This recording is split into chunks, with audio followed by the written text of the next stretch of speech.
Son, and the Holy Spirit. Amen. And when he had said this, as they were looking on, he was lifted up, and a cloud took him out of their sight. Jesus ascended. He was lifted up into heaven. A cloud took him up out of their sight.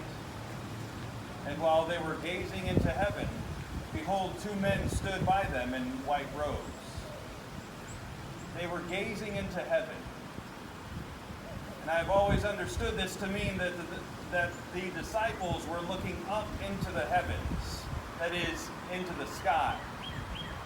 I always imagined Jesus taking off Superman style with the ground trembling and him gathering himself with a jump, and then one hand leading him as he ascends and flies off into the sky. And I've always pictured this on a clear day, and they would watch him go up and up and up like a rocket launched from Houston until they couldn't see him any longer. I just like the image of the disciples standing there slack-jawed with their mouths hanging wide as they literally stare off into space. But that image isn't what Luke gives us today. We have Jesus going into a cloud. So there goes my image of a clear blue sky and Jesus flying off into infinity. But he flies into a cloud, and then maybe the cloud passes by and there's no more Jesus. But the text doesn't support my mental image, because rather than the Superman gather and zoom, Luke tells us that he was lifted, as in passive, as I would pick up a stone from the ground. Jesus did not manifest a last supernatural effort to display his divinity, but he was lifted, or as the angels told the disciples, was carried into heaven. His going into heaven was passively accomplished by him. He was along for the ride. As it turns out, my mental image may or may not be a bit too informed by the movies I watch, and not enough by what the text says. So the sky was not clear and blue. There was no Superman-style liftoff. So was there even an up? After looking a bit harder, I don't know that there actually is an up to speak about. The text says that when the disciples were gazing into heaven, we assume they were looking up. We assume this because we assume he went up. But the text doesn't say up. Then the text says the disciples were looking into.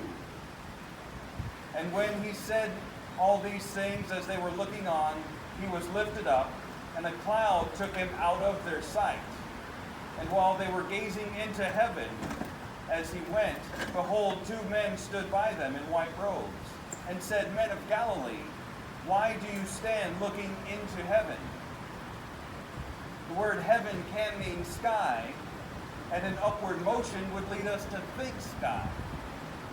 But the only up in the sentence is Jesus being lifted up, and it could also mean that he was carried by the cloud into heaven.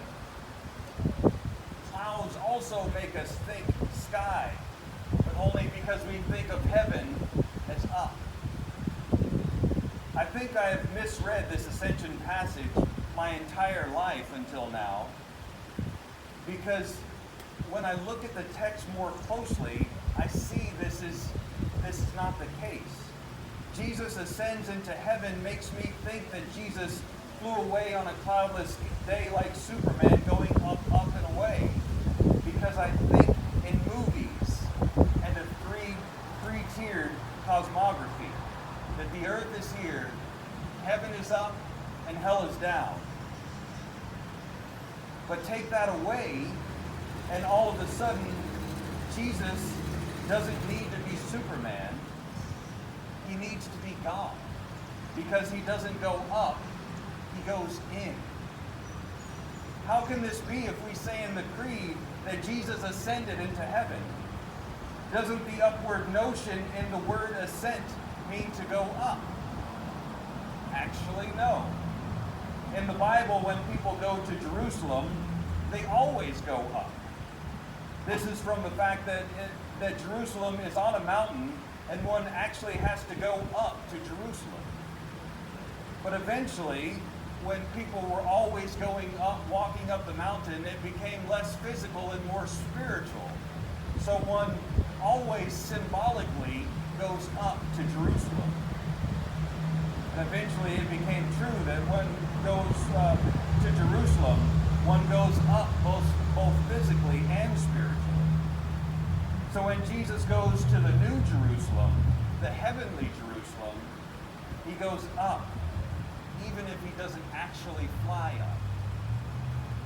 The disciples are awestruck because Jesus goes up into heaven that they cannot see.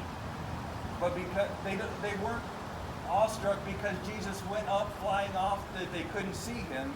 They were awestruck because he goes into heaven, and they, while looking at him, look into heaven as he ascends to the Father. The clouds open up and Jesus ascends into heaven to the place where he belongs as God. And the disciples are given a clear glimpse into heaven. They're not standing there gazing up trying to figure out where Jesus has disappeared as a little dot in the sky. No, the veil was torn in two, and Jesus goes to heaven, and they see him take his place at the right hand of the Father. Heaven was open, and they stood gazing or staring because they have just seen the reality. God is not far off, and we are here in his midst. God is not far off. We are here in his midst. The veil between heaven and earth is removed, and the disciples cannot tear their eyes away. They're staring so hard that they don't even notice that two angels appear in their presence. A bit of insider wordplay in the Bible, that whenever you see the word behold, the author is allowing you to experience the same thing that the person in the Bible does.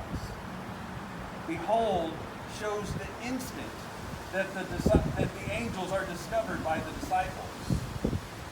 They are so much in awe of what has just happened that they don't notice that two angels appeared. If Jesus had shot up into the sky like Superman, and then the angels descend, it would not be a surprise. Behold, because they would get to see them coming down for a long time. So what happens is that they are so distracted about what is happening to Jesus, the disciples fail to see angels are revealed when the veil between heaven and earth is removed for Jesus' ascent into it. And this changes everything about how we read this passage. The disciples are told that Jesus will come back in the same way that they saw him go into heaven. The same way is not by ascending further or by descending rapture style, but by removing the veil between heaven and earth. Jesus has not gone to a far-off place beyond the known edges of the universe.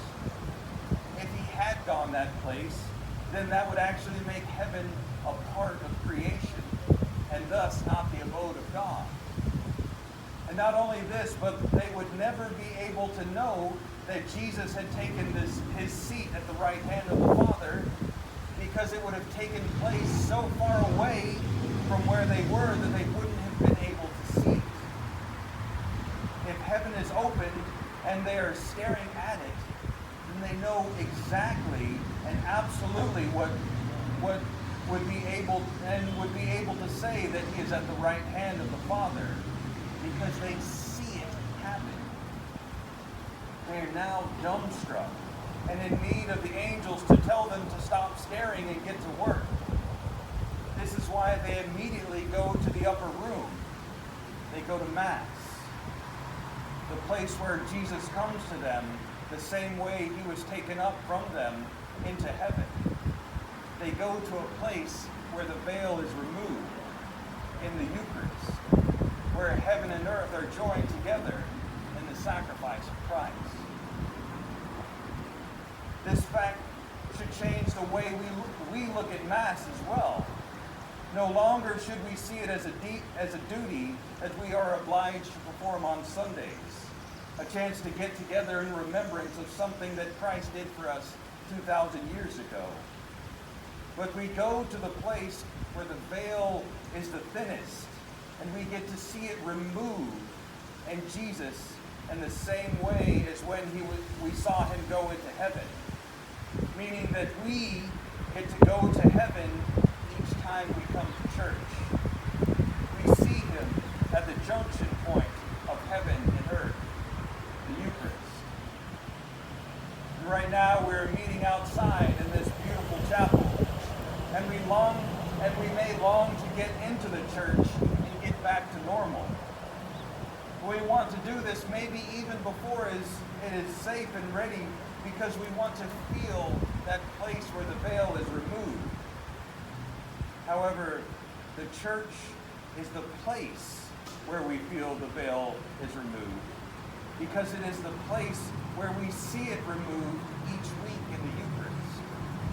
However, it is not the junction point between heaven and earth all by itself. It is that point of union because it is the place where Mass is celebrated. So until we're able to get back into the church full time with no safety concerns, that place over there is no longer the place where Christ ascended. This is out here. Because this is where Christ ascends into heaven today and next week and every week until we joyfully enter the church once more. In the name of the Father, and the Son, and the Holy Spirit.